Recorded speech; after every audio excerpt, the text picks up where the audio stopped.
കേരളം അടുത്ത 5 കൊല്ലം ആര് ഭരിക്കും? എല്ലാവരും ക്ഷമ കെട്ട് കാത്തിരിക്കുകയാണ്. ചില സ്ട്രോങ് റൂമുകളുടെ കാര്യത്തിൽ സ്ട്രോങ് സംശയങ്ങൾക്ക് ഇട നൽകുന്ന കാര്യങ്ങൾ ഇടയ്ക്കുണ്ടായി. എന്നാലും വോട്ടിംഗ് മെഷീനിലായി കഴിഞ്ഞ വോട്ട് കേരളത്തിൽ അട്ടിമറിക്കപ്പെടാനൊന്നും പോകുന്നില്ല എന്ന പ്രബലമായിട്ടുള്ള വിശ്വാസം നമുക്കുണ്ട്. ആ വിശ്വാസത്തിന്റെയും ചില വിശകലനങ്ങളുടെയും അടിസ്ഥാനത്തിൽ നമുക്ക് ചില ആലോചനകൾ നടത്തി നോക്കാം. മെയ് 4 പുറത്തു വരാൻ പോകുന്ന തെരഞ്ഞെടുപ്പ് ഫലത്തെക്കുറിച്ച് LDFനും UDFനും NDAക്കും ചില ധാരണകൾ ഉണ്ട്. അതിൽ ചിലതൊക്കെ വാർത്തകളായിട്ട് വന്നിട്ടുമുണ്ട്. LDFന്റെ 2 ഊഴങ്ങളിലായിട്ടുള്ള തേരോട്ടം അവസാനിപ്പിച്ച് 100-ൽ കൂടുതൽ സീറ്റുമായിട്ടൊരു തരംഗത്തിലേറി അധികാരത്തിലെത്തുമെന്നാണ് UDFന്റെ കണക്കുകൂട്ടൽ. പുറമെ 100-ലധികം എന്ന് പറയുമ്പോഴും ഉള്ളാലെ അവർ കണക്ക് കൂട്ടുന്നത് പരമാവധി 90 സീറ്റാണ്. LDFൽ മുഖ്യമന്ത്രി വോട്ടെടുപ്പിന് ശേഷം പ്രതികരിച്ചിട്ടില്ല. എന്നാൽ LDF അധികാരത്തിൽ തുടരുമെന്ന് 100% ഉറപ്പോടെ CPM സംസ്ഥാന സെക്രട്ടറി MV ഗോവിന്ദൻ പറയുന്നുണ്ട്. NDA ആകട്ടെ സ്വാഭാവികമായിട്ടും ഭരണത്തിൽ വരുമെന്ന അവകാശവാദത്തിനില്ല. ഭരണത്തെ ഞങ്ങൾ നിയന്ത്രിക്കും, അഥവാ തൂക്ക് സഭ വരികയും ആര് ഭരിക്കണമെന്ന് ഞങ്ങൾ തീരുമാനിക്കുകയും ചെയ്യും തുടങ്ങിയ ഒരു ദിവാസ്വപ്നങ്ങൾ മാത്രമേ അവർക്കുള്ളൂ. കേരളത്തിന്റെ വടക്കേ അറ്റത്ത് നിന്ന് ഓരോ ജില്ലയിലൂടെയും കടന്നു പോയാൽ കിട്ടുന്ന ചിത്രം വെച്ച് ഇതൊന്ന് താരതമ്യം ചെയ്യാം. ഇന്ന് പ്രവചനമൊന്നുമില്ല, സാധ്യതകളെ കുറിച്ചുള്ള ആലോചനകൾ മാത്രമാണ്. ആദ്യം കാസർഗോഡ് എടുക്കാം.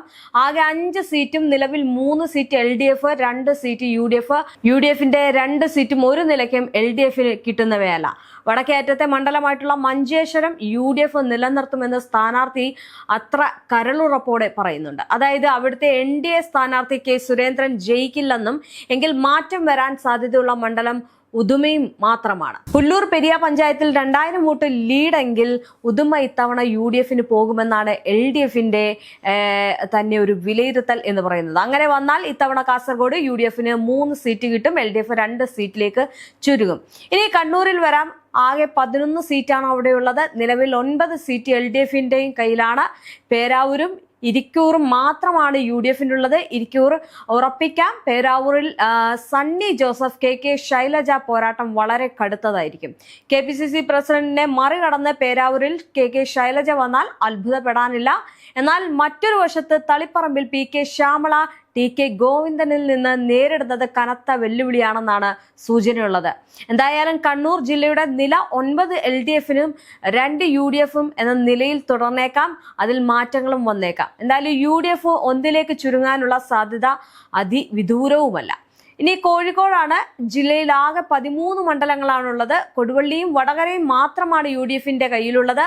അവ നഷ്ടപ്പെടാനുള്ള സാധ്യതയില്ല. ഒപ്പം 5 സീറ്റെങ്കിലും UDFിലേക്ക് അല്ലെങ്കിൽ UDF പക്ഷത്തേക്ക് തിരിയുമെന്നാണ് സൂചനകൾ. അതായത് UDF 7ഉം LDF 6ഉം. അതുപോലെ തന്നെ കോഴിക്കോട് 2 സീറ്റെങ്കിലും ഇത്തവണ വീണ്ടും പിടിച്ചെടുക്കാൻ കഴിയുമെന്നുള്ള ആത്മവിശ്വാസത്തിലാണ് UDF. ഇനി വയനാട് ജില്ലയിലേക്ക് വരികയാണെങ്കിൽ 3 സീറ്റുകളിൽ UDF 2, LDF 1 എന്ന നിലയിൽ തുടരാനാണ് സാധ്യത കൽപ്പിക്കപ്പെടുന്നത്. 3 സീറ്റും UDFന് പോകാനുള്ള സാധ്യത കാണുന്നവരുമുണ്ട്. ഏറ്റവും കൂടുതൽ സീറ്റുകളുള്ള മലപ്പുറത്ത് 16 സീറ്റിലും UDF വിജയിക്കുമെന്ന് കരുതുന്നവരുണ്ട്. അവിടെ വിജയ പ്രതീക്ഷ വലിയ രീതിയിൽ തന്നെ UDFനുണ്ട്.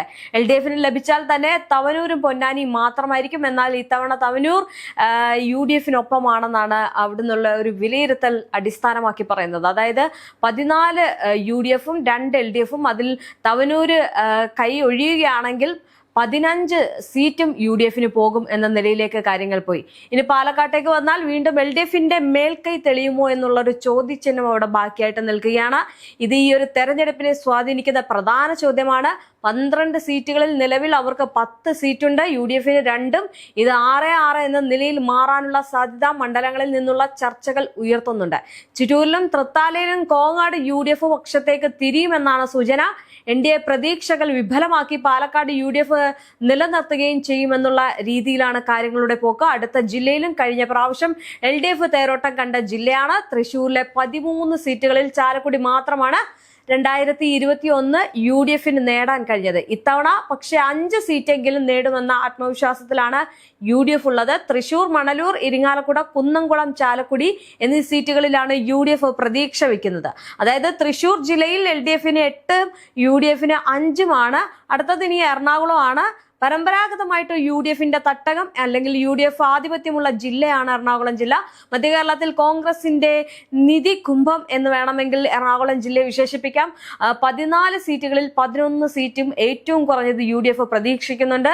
അത് സാധ്യമാവുകയും ചെയ്യും. അതിനാൽ UDF 11, LDF 3 എന്നിങ്ങനെ ചുരുങ്ങും. ഇനി ഇടുക്കി ജില്ലയിലെയാണ് 5 സീറ്റുകളിൽ 4 കയ്യിലുള്ള LDFന് അതിൽ ഒരെണ്ണമെങ്കിലും നിലനിർത്താൻ പ്രയാസമാണെന്നാണ് താഴേക്കിടയിൽ നിന്നുള്ള റിപ്പോർട്ടുകൾ സൂചിപ്പിക്കുന്നത്. നിലനിർത്തുന്നുണ്ടെങ്കിൽ അത് ഉടുമ്പൻചോല മാത്രമായിരിക്കും. ബാക്കി 4ലും UDF അനുകൂല സാഹചര്യമാണെന്നാണ് റിപ്പോർട്ട്. അതായത് ഇടുക്കിയിൽ 5ൽ 4 UDF, 1 LDF. കേരള കോൺഗ്രസ് മാണി വിഭാഗം UDFൽ ഉണ്ടായിരുന്ന കാലത്തോളം കോട്ടയം ജില്ലയിൽ അവർക്കുണ്ടായിട്ടുള്ള മേധാവിത്വം 9-4 എണ്ണം LDFന് വിട്ടുകൊടുക്കുന്നതിലേക്ക് പിന്നീട് മാറി.